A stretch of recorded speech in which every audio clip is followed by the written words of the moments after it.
Cher ami du Pas de l'Épée, bonjour.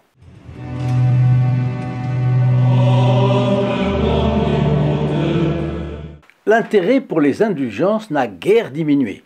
J'ai reçu un grand nombre de questions à leur propos, en commençant par la définition de l'état de grâce et le péché mortel, jusqu'à la différence entre contrition parfaite et contrition imparfaite. Vous voyez, alors voilà pourquoi notre programme d'aujourd'hui s'intitule « Retour aux indulgences » pour vous répondre. Je pense que vous avez bien à l'esprit de commander une photo du Palais Pio pour en parler à l'une de vos connaissances de plus.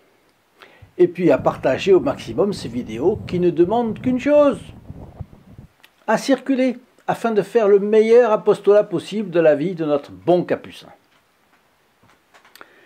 Et pour commencer, je reprends une question qui m'a été posée plusieurs fois. Comment savoir si je suis en état de grâce?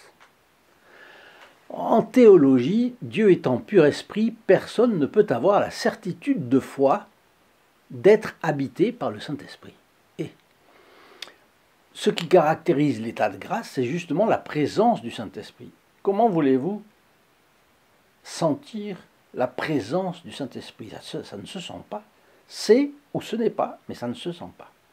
Une personne baptisée est en état de grâce. Le Saint-Esprit l'habite. Si elle commet un péché mortel, le Saint-Esprit fuit aussitôt de cette âme. Mais, sauf révélation extraordinaire, la personne ne sent rien. La présence du Saint-Esprit n'est pas perceptible par les sens. Prenons l'interrogatoire de Sainte Jeanne d'Arc par ses juges. Ceux-ci font comme les pharisiens avec notre Seigneur. Ils lui tendent un piège. « Êtes-vous en état de grâce ?» Si elle répond oui, comme beaucoup le feraient en s'exprimant en langage courant et non théologique, eh bien ils diront qu'elle est un imposteur, qu'elle pêche par orgueil, parce que personne ne peut être absolument sûr d'être en état de grâce. Et voilà les livres de théologie qui le prouvent. Bon.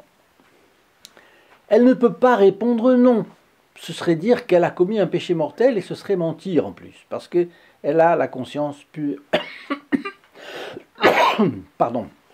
Si elle répond « je ne sais pas », elle sera accusée de vouloir tromper ses juges en leur cachant quelque chose.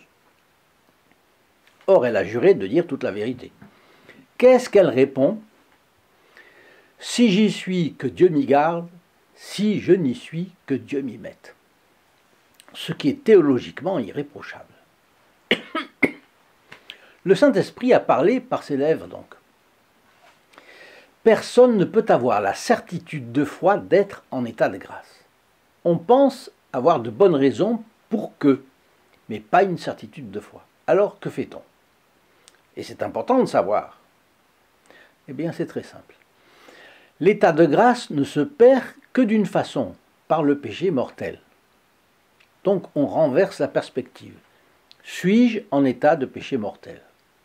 Si je n'ai pas la certitude d'avoir commis un péché mortel, alors je peux aller communier sans souci. C'est donc un raisonnement a contrario. Je n'ai pas de trouble de conscience. Je peux être sûr de pouvoir communier sans offenser Dieu. Si j'ai un doute, eh bien, je vais l'éclaircir en consultant un bon prêtre.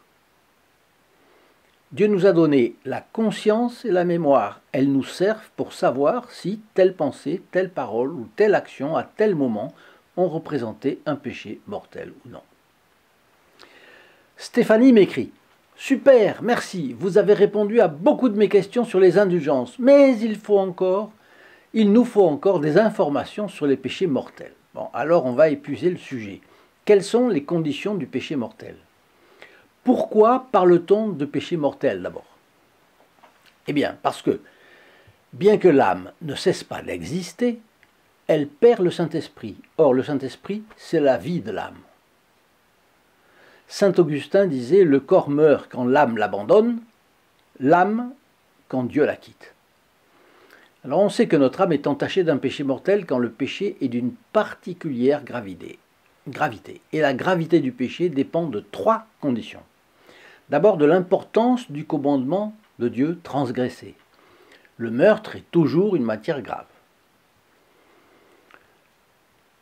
Bon, quelqu'un en voiture qui tue un autre, ça peut être une grave imprudence, ça peut être un péché mortel, mais ça peut être parfaitement sans responsabilité. Donc, ça dépend. L'impureté, toujours. L'ivresse est une matière grave aussi. La drogue, évidemment. La gravité du vol, ça dépend. Ça dépend de l'importance de la chose volée et de la condition de la victime. Si la victime est très pauvre, là c'est grave, c'est un péché mortel. Le vol de la réputation par calomnie, par exemple, est bien plus grave que le vol, parce qu'il est impossible de réparer de façon adéquate quelqu'un qui a été calomnié. Bien. Première condition du péché mortel, donc la gravité de la matière. En deuxième lieu, le péché est mortel ou non en fonction de la clarté de la connaissance qu'on avait de la loi transgressée. Je sais clairement que tuer constitue un péché mortel si je tue quelqu'un sciemment, peu importe comment, le fait est que c'est un péché mortel. Hormis, bien entendu, le cas de légitime défense ou le cas d'assistance à personne en danger. Troisième condition, la gravité du péché dépend du degré de liberté dans l'action. Habituellement, on résume ces trois conditions, donc, ainsi, matière grave, pleine connaissance que telle chose est un péché, pleine liberté, parce que sous l'effet d'un narcotique, une personne n'est pas pleinement responsable de ses actes, évidemment. Alors, autre question qu'on me pose, comment retrouve-t-on l'état de grâce après un péché mortel? Le moyen normal, très général, c'est la confession sacramentelle.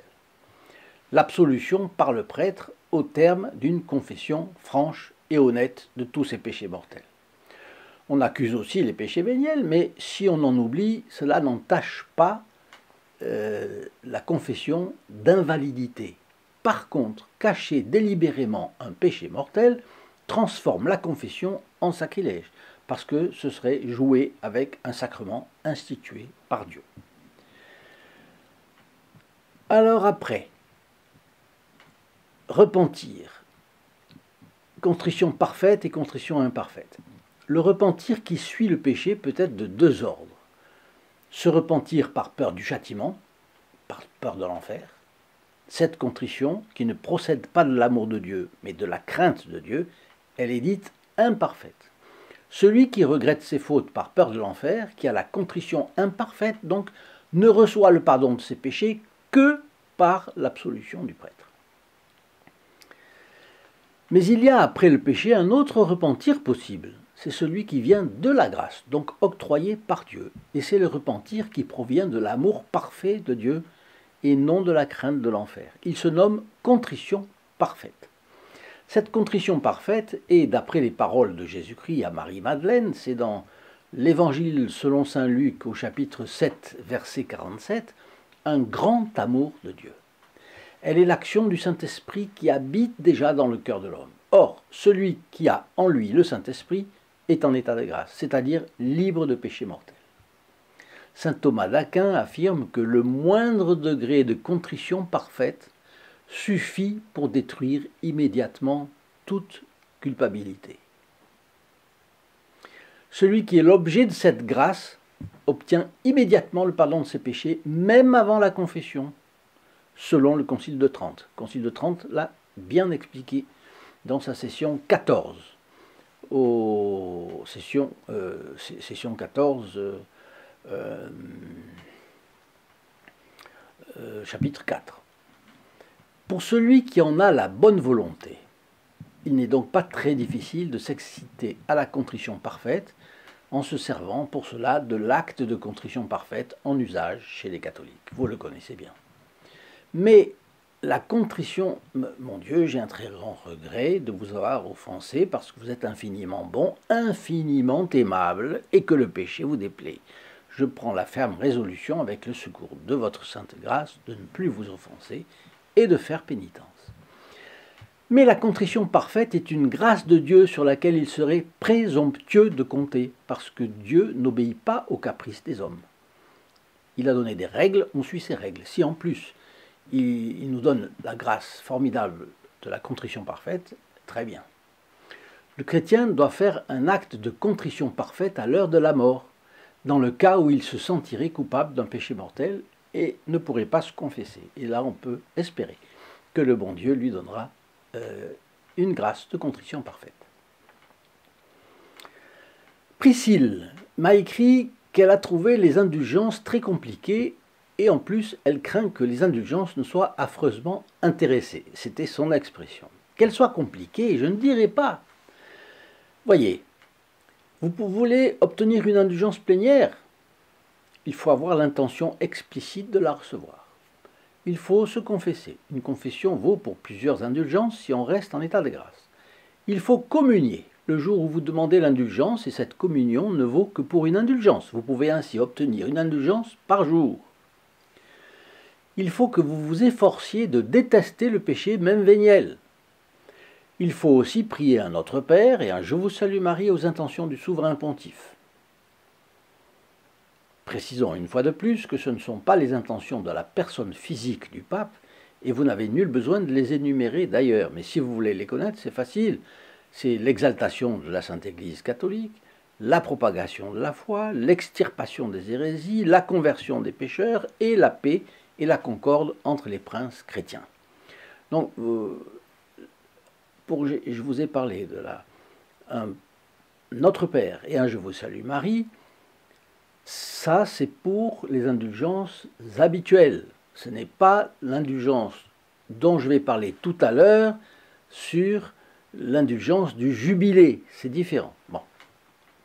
Et puis, la sixième et dernière chose nécessaire pour l'indulgence, c'est l'accomplissement d'une bonne œuvre qui décide de l'indulgence et vous en fait bénéficier. Un chapelet récité en famille ou avec son conjoint ou avec un ami, ou bien une demi-heure passée en priant devant le Saint-Sacrement, ou une demi-heure de lecture d'un des livres de la Bible catholique bien entendu, ou bien une demi-heure de cours de catéchisme à quelqu'un. Bon, voudriez-vous quelque chose de plus simple que ça pour éviter les souffrances du purgatoire que nous méritons tous? Vous avez été lavé du péché par la confession sacramentelle, et en plus la pénitence que Dieu est en droit de vous demander est effacée en recevant l'indulgence plénière. Cette indulgence, vous pouvez l'appliquer à une âme du purgatoire plutôt qu'à vous-même. Et là, il y a encore moins de calculs intéressés. Donc, Priscille craignait que les indulgences fussent compliquées et intéressées. Je crois qu'il est à présent clair que ce n'est pas le cas. Mais elle ajoute, ne peut-on pas prier Dieu simplement par amour pour lui plaire et lui demander de l'aide pour soi et pour les autres tout en comptant sur sa généreuse miséricorde? Eh bien, c'est exactement ce que font les indulgences. Je rappelle qu'à l'origine, indulgence signifie complaisance et miséricorde signifie pitié. Pitié et complaisance, deux termes très proches l'un de l'autre, quasi synonymes, surtout autrefois. Speedbirdie nous dit qu'il me semble qu'il existe aussi des indulgences partielles. Est-ce vrai? Alors oui, vous avez raison. Il y en avait, mais elles ont été abolies dans le prolongement du Concile Vatican II. Ceci dit, il en reste par force. Parce que si pour une raison ou une autre, l'indulgence plénière que vous avez demandée au bon Dieu pour vous ou une âme n'était pas acquise pleinement parce que vous n'auriez pas bien détesté le péché véniel, elle serait partielle. Elle aiderait beaucoup l'âme en peine et effacerait beaucoup votre dette ou la dette de l'âme pour laquelle vous l'auriez faite. Myriam nous dit « Je ne comprends pas bien ce que vous appelez le jour de l'indulgence. Je croyais qu'on y travaillait tous les jours. Oui, mais il faut accomplir une œuvre de charité. Un chapelet en famille ou avec son conjoint ou un ami, une demi-heure de visite au Saint-Sacrement, une demi-heure de lecture de la Bible. Le jour où vous faites cette bonne œuvre, c'est le jour de l'indulgence. » Chantal, sauriez-vous m'indiquer à quelle période, quel siècle ou quelle année la notion de purgatoire a été introduite par l'Église pour en informer les catholiques? Merci beaucoup. Eh bien, la première référence au purgatoire se trouve dans la Bible, au deuxième livre des Maccabées, chapitre 12, verset 43. L'Église, comme toujours, ne fait qu'expliciter la vérité révélée dans les textes saints. Elle n'a pas inventé.